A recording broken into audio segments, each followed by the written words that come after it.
Hello everybody, welcome to Tarot and the Star. I am your host, Melody.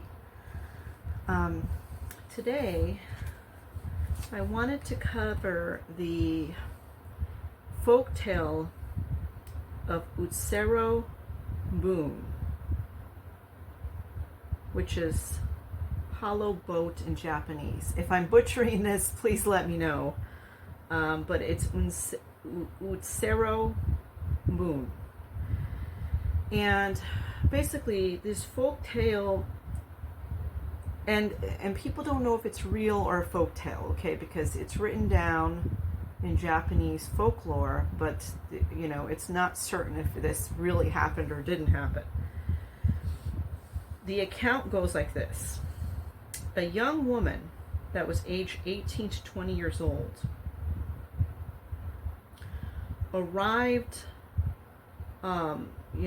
she arrived on some kind of spacecraft object, which was washed ashore in 1803 in the Hitachi province on eastern coast of Japan.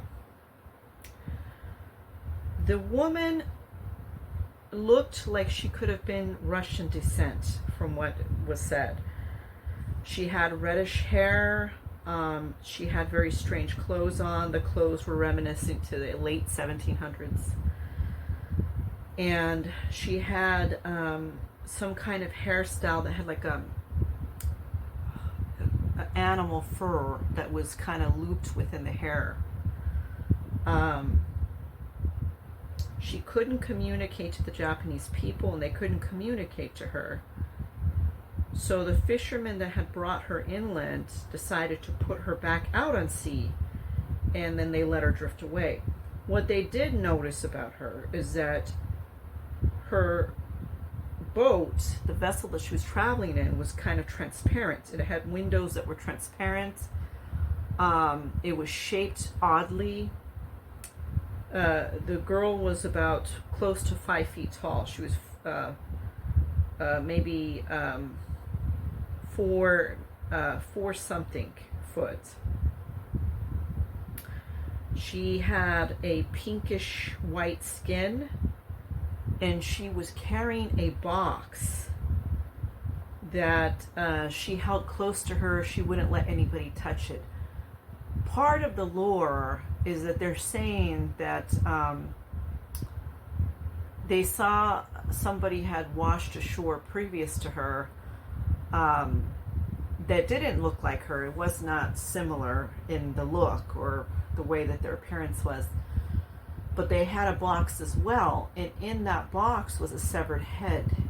And so the folklore goes that maybe she had done something, or something happened in which the person that she married, she would be a princess, and then the person she married would have had their head chopped off and put in a box that she had to guard closely to her.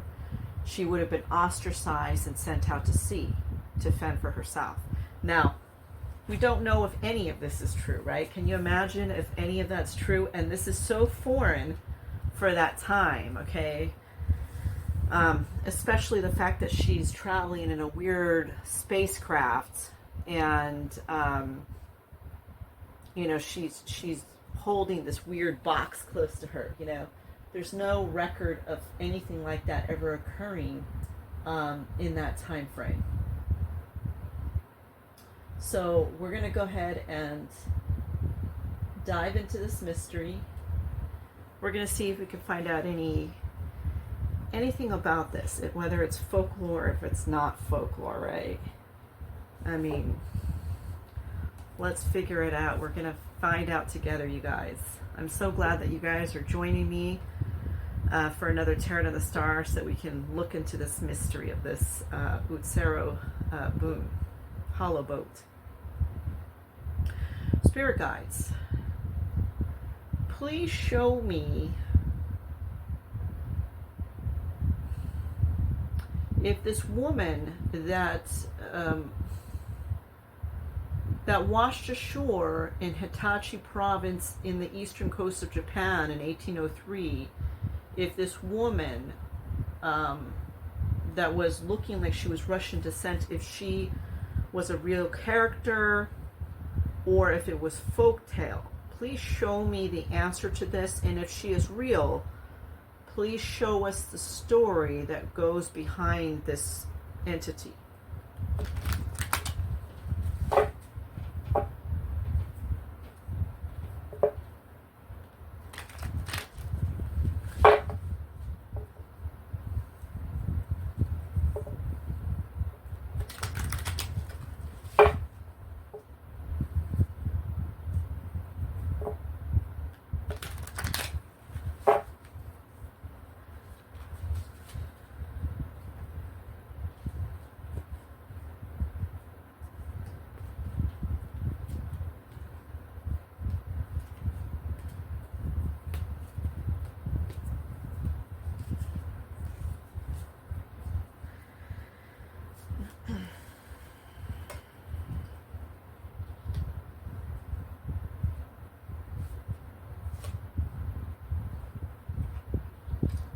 This picture of exactly what this could be here with this woman.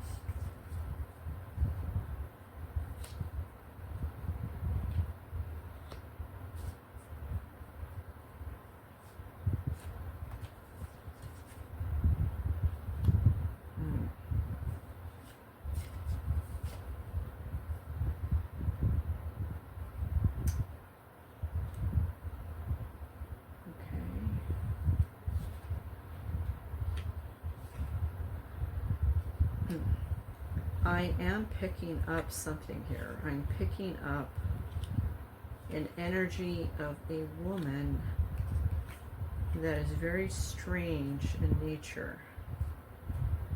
And I want to say even stranger than what they've depicted. Okay. I can't even describe what I'm picking up. It's so bizarre. I'll do the best that I can, guys. Okay, so I pick up on an energy of a woman. And this woman, she speaks in a language that is not a language that that we have come across yet. She speaks in a very unique type of language.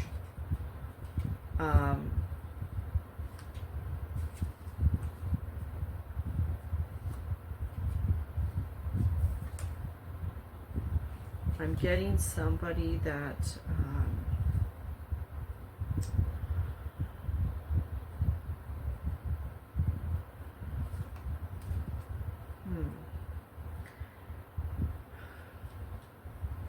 like their whole way of doing things and their culture is completely different than what, you know, anything that we can understand. Like, yes, she does eat and drink and things like that, but it's like very spiritual in a sense. Very spiritual.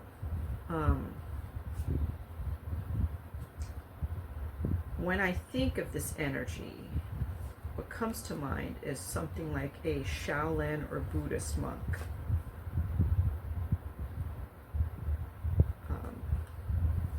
So perhaps people would not understand her because, first of all, they wouldn't be able to speak her language. And secondly, she's so foreign to what they would know. So very foreign.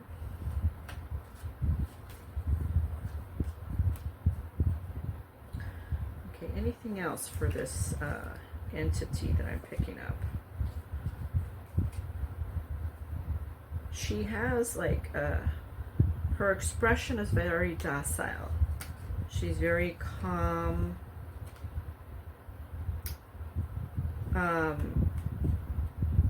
Somebody that doesn't have expressions the same way that we do.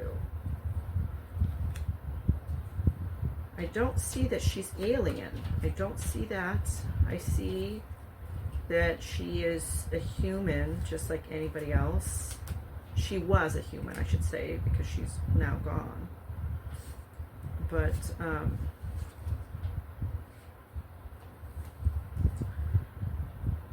I see that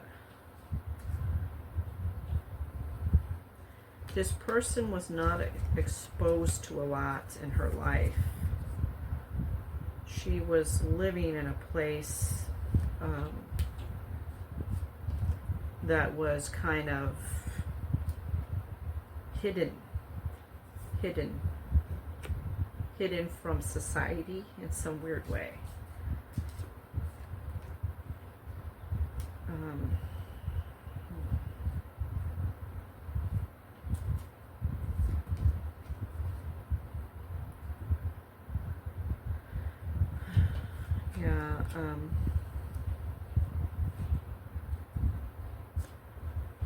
Is that where you want to leave it? Okay. Okay. Okay, so she wants to leave it here. I'm getting like ancient society. People that we would not normally understand. Like, you wouldn't understand. I mean, you see the hieroglyphs of the pharaohs, but you don't really understand the pharaohs, right? I mean, we didn't live in that time. And quite frankly, let me tell you, just based on other things that I pick up on the time of the pharaohs, you probably would have been afraid. I picked up on a lot of scary things, but that's another read, okay? Anyhow, we're going to get into this one.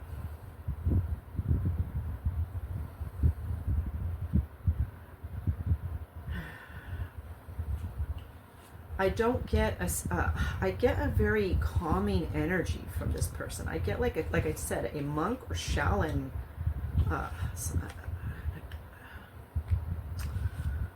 something like that. It was very, very calming. Not a lot of emotions, not a lot of doesn't handle herself the way that we handle ourselves.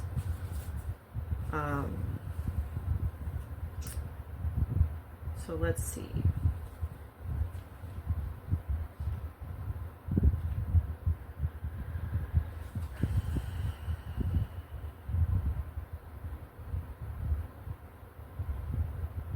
She starts off her time where she is from, in a beautiful, it's like a beautiful place. It's filled with gardens and flowers and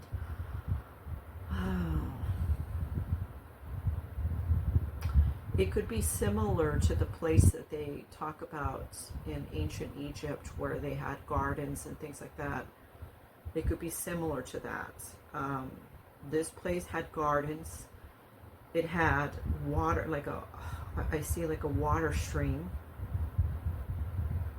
It was a beautiful place that she's from. I see that it's by the ocean. I see that there's a waterway next to this place. It's ancient civilization, that's for sure. Calming people, peaceful people. Very much into creativity, into textiles, into forging things that were beautiful, and very much into craftsmanship of things. That's what I am getting.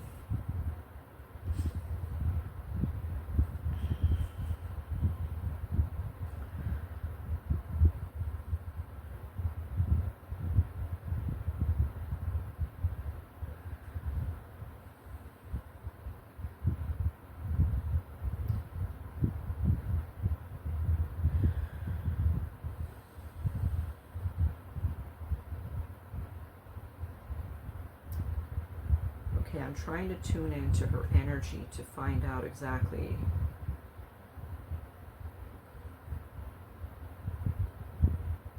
what I pick up.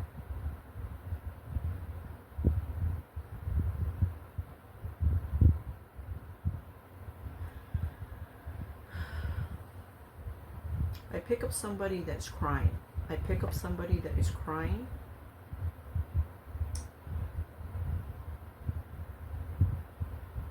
Something, it's like a sacrifice. Like, they don't, it's not like a sacrifice that they're killing her. It's like they're sending her off to sea as part of a sacrifice to the ocean, to the water of abundance.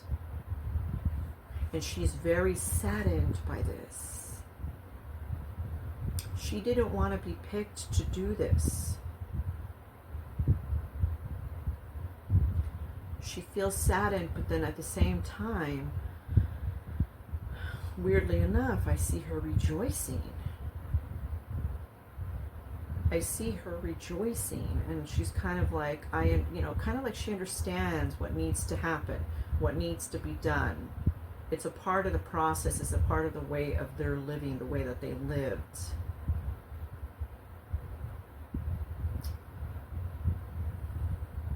She feels disappointed that she's picked. And she feels a sense of regret because she's not going to see her family anymore. She was young. She was young.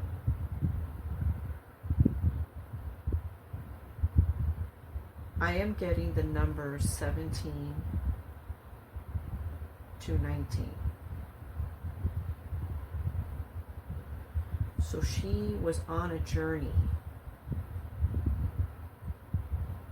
She was picked to go as a sacrifice for some type of water god that they believed in, that this ancient people believed in.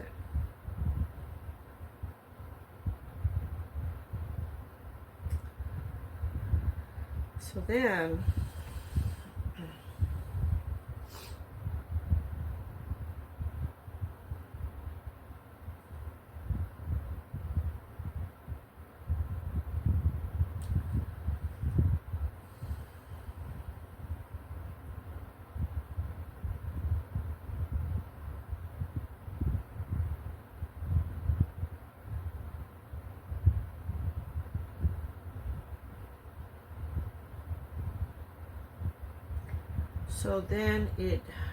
she is put in the water.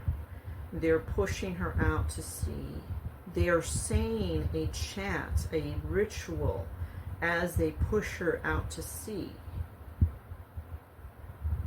It's like blessings of the water. Please bless us. Something on that line. It's like, please bless the abundance of water to earth. Something weird like that, where they're trying to get the water to be blessed, to provide abundance of crops, to provide abundance for the people to eat. And it wasn't as though that they needed to do this. Weirdly enough, they were doing fine. I see a community that had plenty of food. They were doing this because this is something that they did every now and then. Now, what I don't pick up on is how often they did this. I cannot pick up on, it does not come to me as image if it's yearly, 10 years, 5 years. But what I do know is that this was done as a kind of ritual, that this had to be done every now and then, so that way the water is blessed, so it provides abundance to the people. The water does not go away. Water continues, it provides life to earth, something in that lines.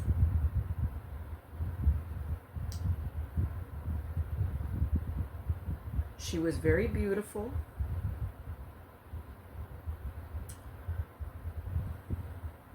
And they provided her food and water in her vessel that they pushed out into the sea.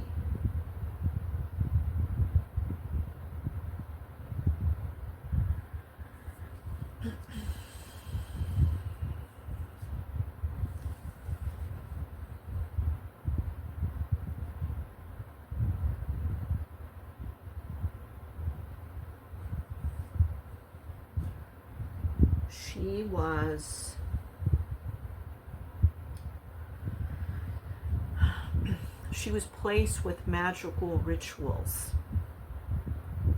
She would have had amulets. They would have said rituals before she got into the vessel. She was part of a spell type of thing where it's tied to the ocean, the waterway. But she was part of this, and they felt that this was very strong magic. To them, they felt that this was very strong magic, and it's going to provide a safe haven for them to continue to live as people.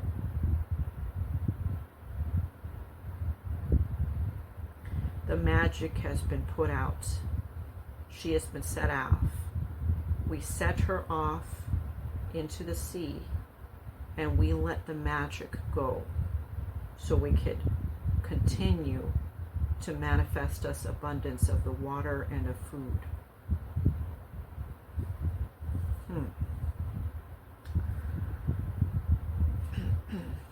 But that is what ancient people would think, you know. In this time, ancient people lived with those notions, you know. They lived thinking that they had to, not all cultures were like that. Some cultures, some were like that, okay. They would think that they'd have to do some kind of sacrifice, not necessarily human sacrifice. Sometimes they sacrifice animals, food. They would give food, they would give whatever they had. But in this case, it's like they're not going to kill anybody. They're going to put them out to sea, because the sea has a big magical, it is tied into the magic of this.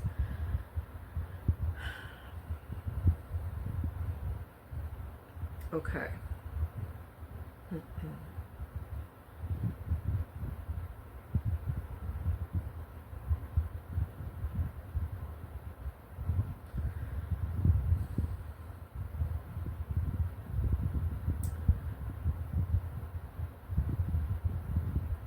So the water, so she went into the water, and it provided abundance to the people.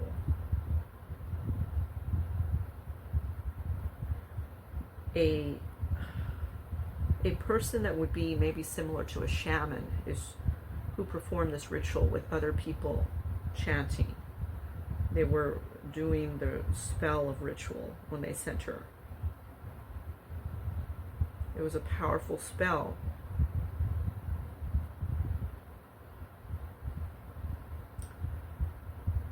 The god of water shall take her. Okay.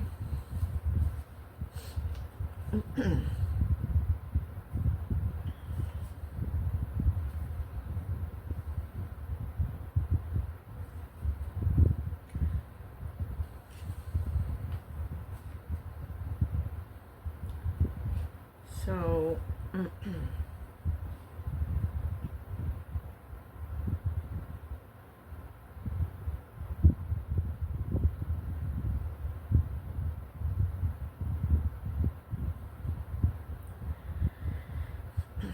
they gave her some medicine and they put her to sleep.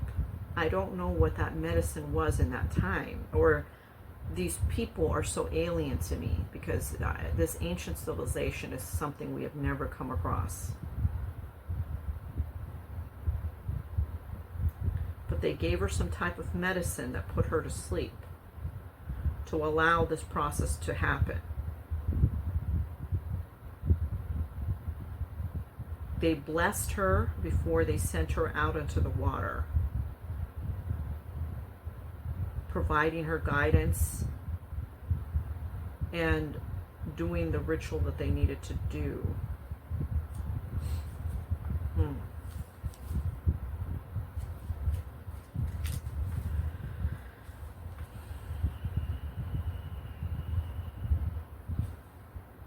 I get she was in a calm state too. I do get that she was in a calm state when all of this occurred.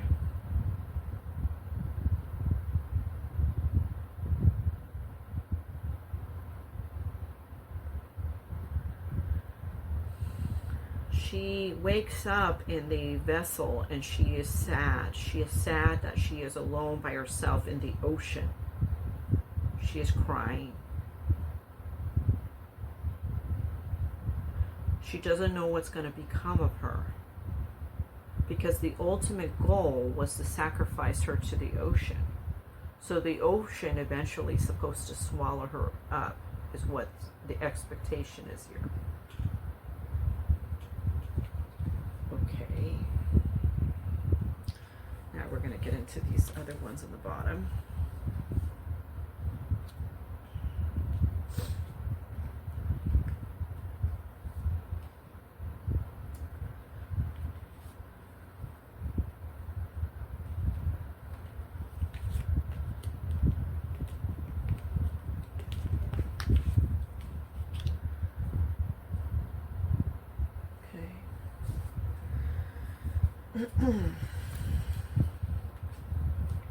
I mean, what a sad tale, you know, this young woman.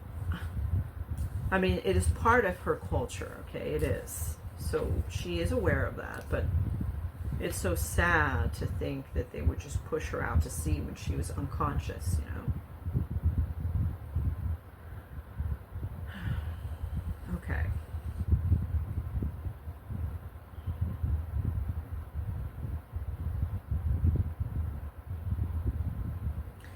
She starts doing some kind of ritual. For us, it would be like prayer, or, you know, we're reciting something. For her, it's like a ritual. She's doing a ritual, talking to the god of the sea. She's in her boat doing some kind of ritual, talking to the god of the sea, saying, take me swiftly, take me. You know, she wants to be, she wants it to be a swift situation for her, because she doesn't want to suffer. She doesn't know if she's going to suffer.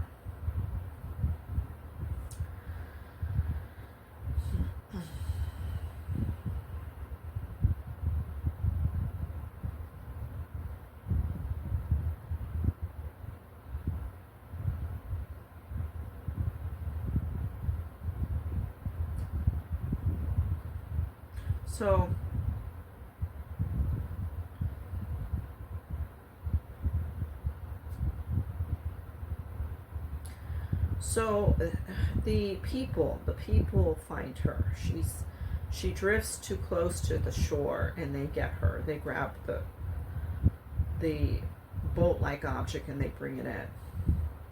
To the people, the Japanese people, she looks like a ghost. She looks like she's dead inside of this weird craft object. The craft is turned upside down too. It's not even right side up. So the water waves have turned it. It's capsized. So when they grab her and pull her in, they push it over. It takes a lot of them to push it over. And then they see the woman, and she looks dead. She looks like she's gone. She looks very white. They've never seen anybody that looks so white before. The hair is red, of course. And she has like a pinkish, iridescent, weirdly enough, to the white skin. Okay.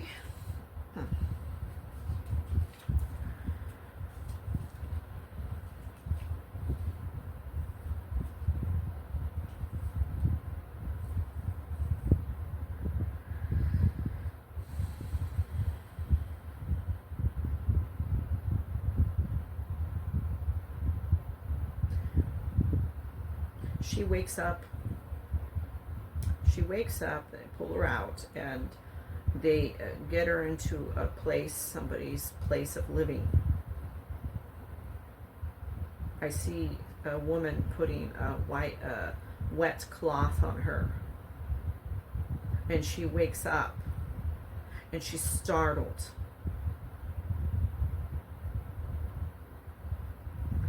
And she is so afraid, because she thinks when she's looking at these people, she thinks that somehow they have to do with the god of the sea, that they're going to do something to her. So she's so afraid, she doesn't move, she doesn't speak, she doesn't know what to do. She feels completely trapped inside of her. It's like she's frozen, not knowing what to do, completely in fear. Okay.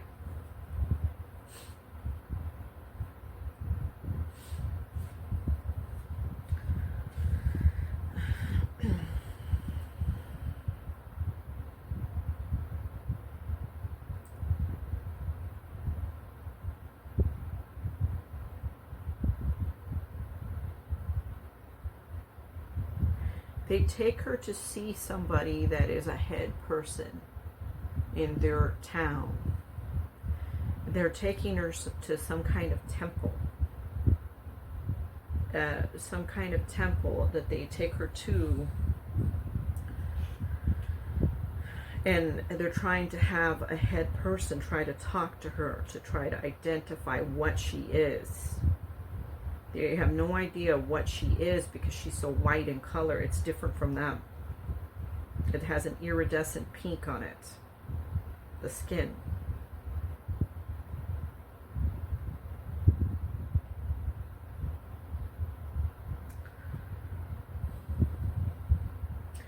The person that they take her to is some kind of person that's highly regarded in the town, somebody that has mystical powers. Like, it would be like what a shaman would be, right? Mystical powers. And the person had a lot, they're very wise. They're a wise person of the town. He puts his hand on her head. And he starts whispering something under his breath. And then he comes out and he tells the people that she is from a different place. That she's a bad omen, that they need to push her back into the sea. It's going to create a bad omen for them. He sees something dark about her. It's like the guy goes into having a vision and he sees something dark about her. And he says, we need to push her out into the sea. Destruction and chaos will come to us unless we get rid of her. We have to push her back into the sea.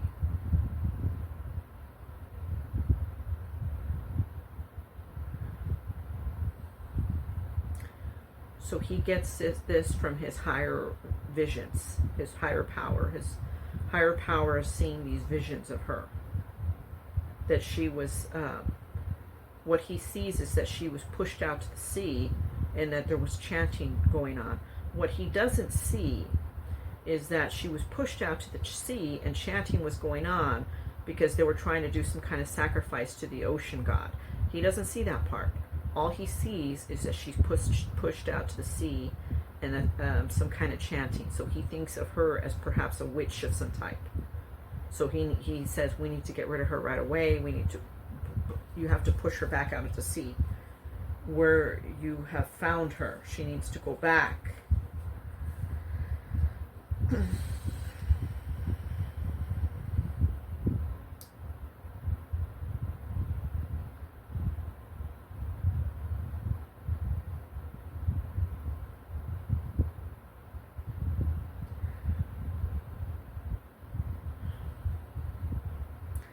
So the fishermen, they take her back and then they push her out into the sea.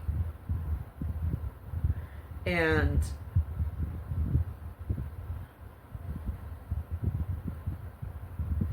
she was a little saddened by this, but she understood because she didn't know their language. She didn't know them.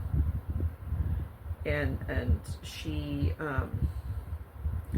had realized at some point that they were not going to kill her, because when she saw this person and this priest or monk or whatever you want to call him, she realized, okay, they're trying to help me.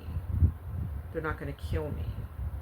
So she was saddened that they didn't kind of give her a chance, that they just pushed her back into sea, but she understood, okay? She knew her fate was to go into the sea anyway, that she was supposed to be swallowed by the sea god to comply with her village wishes, her people's wishes.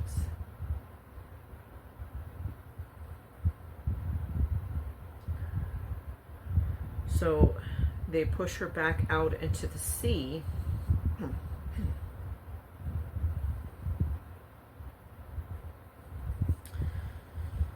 Then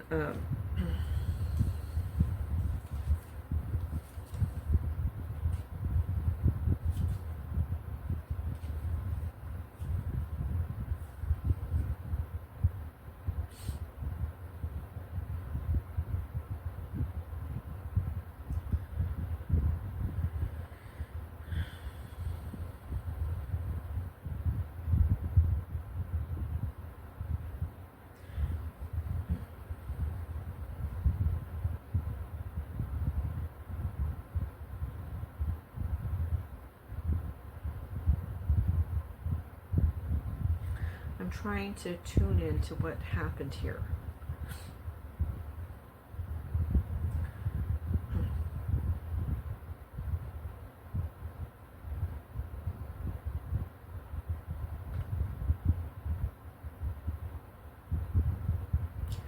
Okay, so the folktale, the lore did not go the way that they were saying. Okay, so they were pushing her back out into sea, and somebody was afraid that she was some kind of witch, so they stabbed her in the heart. They stabbed her. And when they stabbed her, they put her and her belongings inside the capsule that she was in, the boat, and then they pushed it out to sea. She was dead I'm sorry, she was dying, because I'm seeing blood, but I'm seeing somebody that's barely alive. So they stabbed her because they didn't want evil luck to come upon their people. They thought she might have been a witch and she was going to curse them when she left.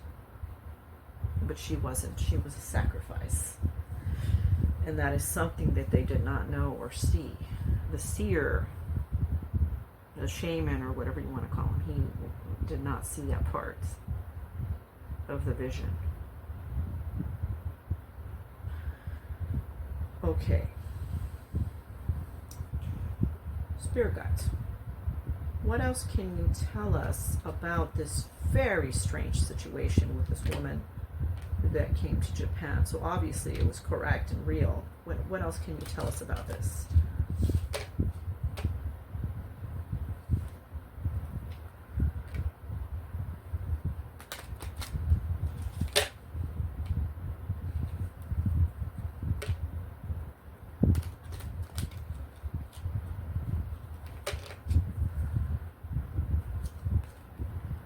Very interesting tale here. Very interesting story that in fact turns out to be correct and real, but not in the real that we thought it to be.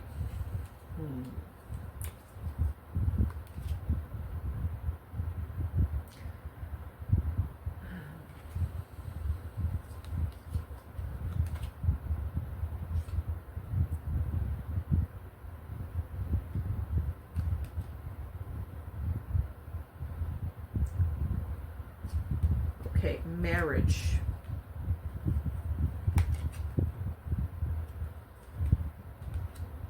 She was to be sacrificed to the sea. So in turn, this is marriage to the sea god. Okay.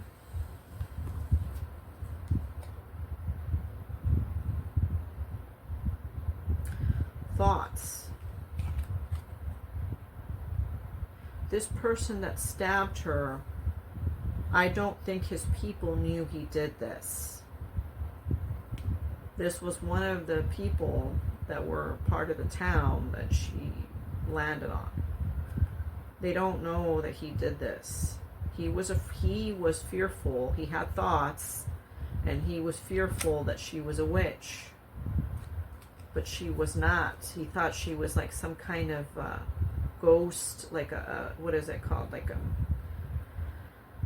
Like a demon of some type. Okay. But she was not. She wasn't a witch.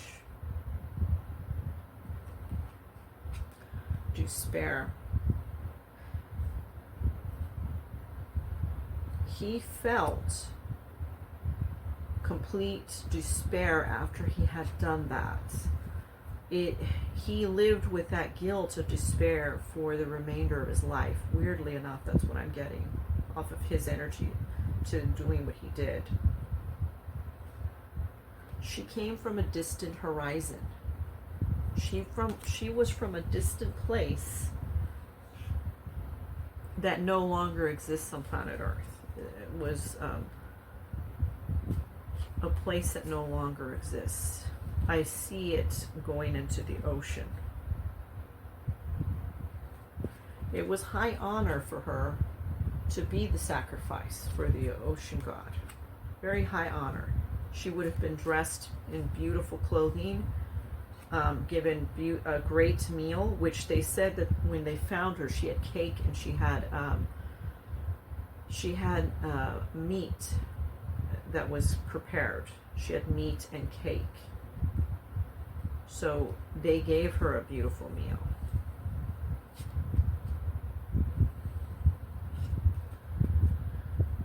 Okay, let's see what else we can get from this.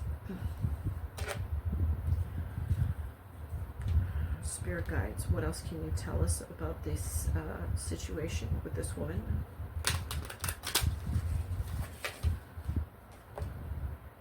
I'm getting a harmonious energy with her. I'm getting somebody like, you know, when you think of a person that maybe plays a harp, she's it's kind of like she's very angelic in that sense. I don't get anybody with malicious at all. She's nothing what they thought. She is not a witch. She has no malicious in her.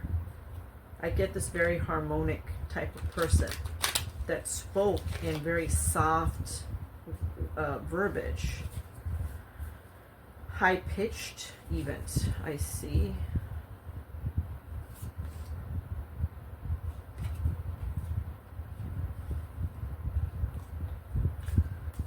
Okay.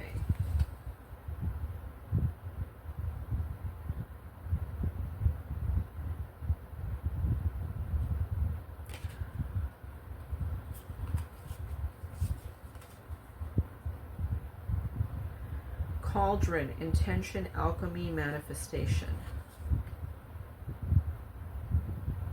The cauldron is like the water because they, you know, basically her people are putting an intention of a spell to keep the abundance of the water, with her being the sacrifice, right?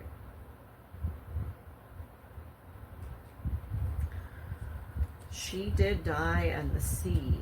When she was stabbed and left in the boat, she died in the sea.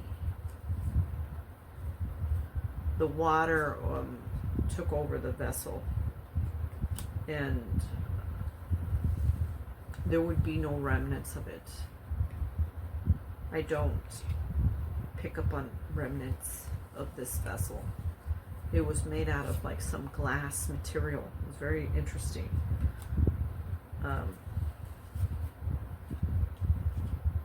I don't like me picking up on the image. I don't pick up on an image with anything wood on it. I only pick up on glass. Okay? Iridescent. Mirror, self-examination, understanding, and acceptance. She accepted the fact that she was a sacrifice, and she is mirroring what her people wanted, what the expectation was. She's mirroring what she needed to be in order to, for her people to do well with the water god.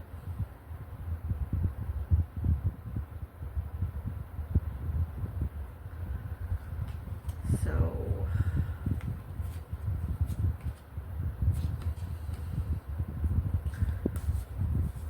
let's see if I can pick up anything else.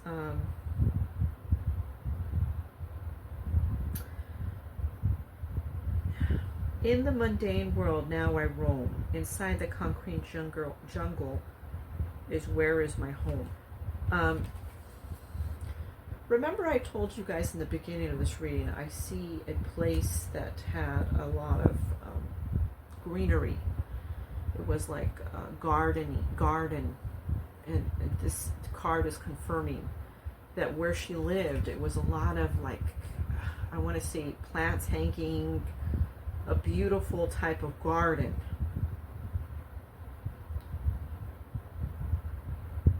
Ghost. In the realm of shadows where our memories are host, the echoes of what is gone still haunts me the most. She is a ghost now, but she's left this plane. Her ghost is not wandering on this plane. Okay, it's gone.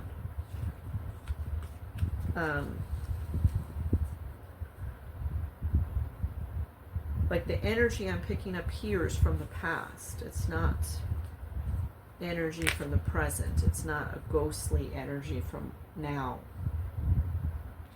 She has long left this world a long time ago.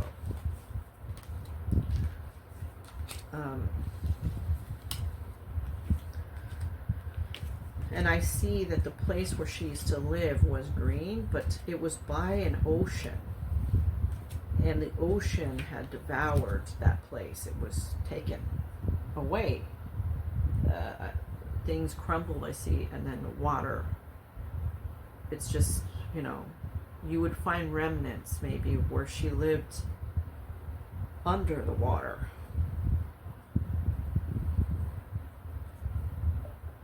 Okay, anything else about this, Spirit Guides?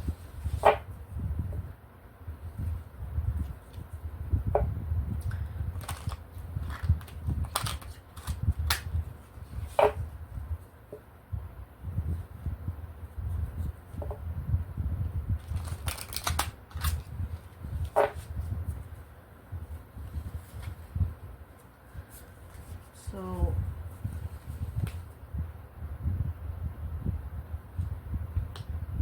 okay, yeah.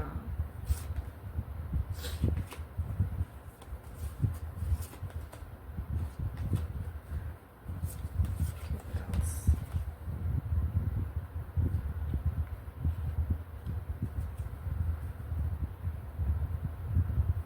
Okay.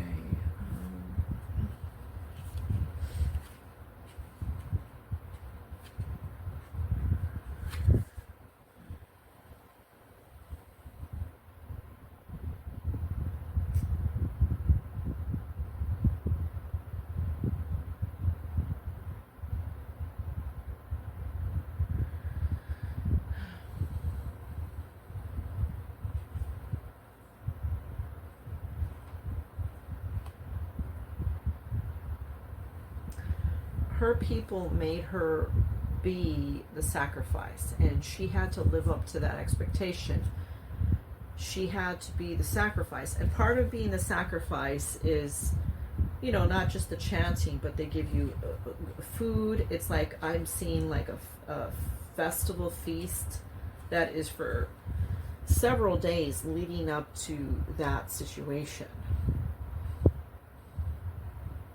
And she had to conform to what they wanted.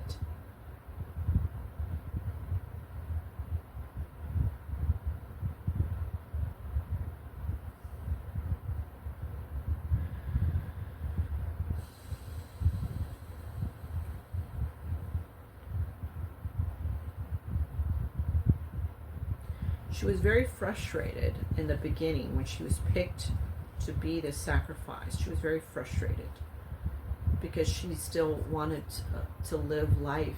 She was happy where she was. She was happy seeing the things that she did. She had never been out into the ocean in that magnitude. She had never been in a boat in the ocean. She was just merely somebody from the town that enjoyed just being in the town.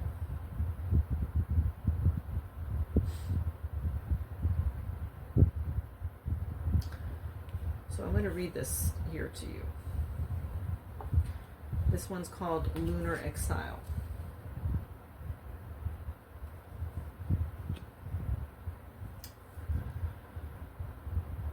All legends of Cain speak of his profound loneliness and exclusion from society for his crime.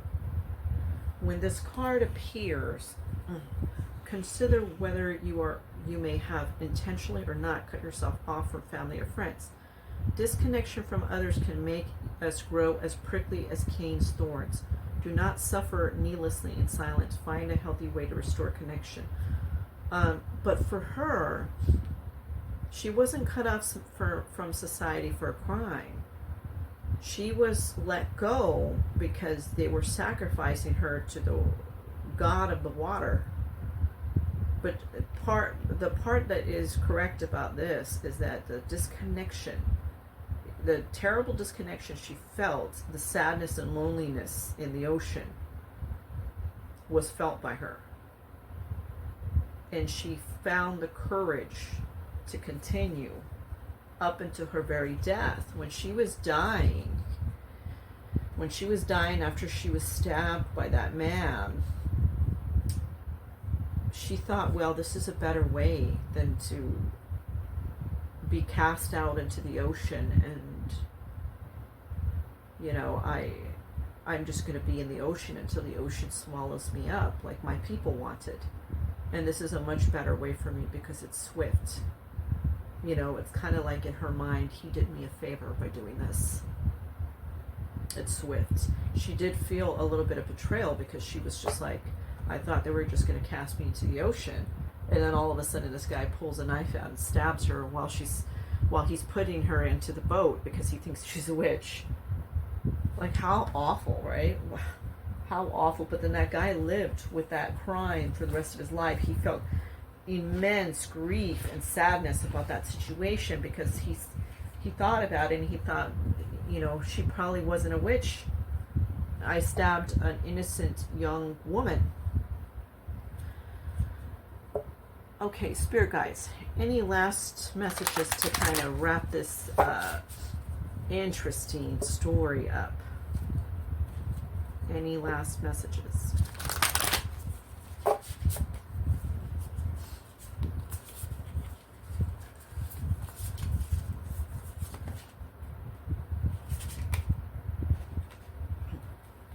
I was resistant to going. I didn't want to be put into the ocean and be sacrificed. I felt very exposed to the elements of the water. It made me feel depressed, alone, and sad. The water had so much upheaval. There was so many ocean waves, some so high above the craft. I felt in complete grief and sadness and despair. I didn't want to be swallowed by the ocean, but that is what my people wanted. I was in fear for my life.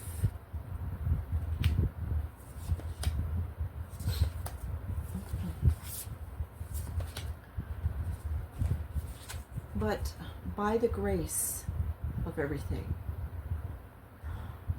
I was killed by another, which allowed me to be released from this turmoil that I was about to face of being engulfed in the ocean.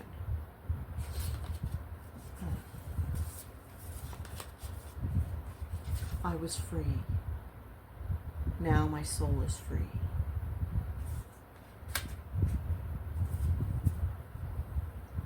Okay, you guys, wrap it up there. Thank you so much for watching Tarot to the Star and tuning into this very interesting tale. If you're not subscribed, please subscribe so you can, you know, be a part of the whole team here. And then, you know, click on the notification button so you're notified of my upcoming videos. If you like this video, definitely click on the like button. It really helps this channel to grow. And I so much am thankful that I was able to provide you this magnificent story of this young woman. How very sad for her, but I'm glad that we were able to kind of get down to the story and figure this out. So it's good to get these tales out so that way we have more of an understanding of what is occurring here and what's occurring in different stories, right? Anyhow, thank you so much for joining me today. I appreciate all the love and support that you guys are giving to this channel, to me, and I want you guys to all know that I love you all and I appreciate you all. I honestly do. And the most important thing is you. You are the most important thing. So don't ever forget that. Thank you so much, guys. Bye.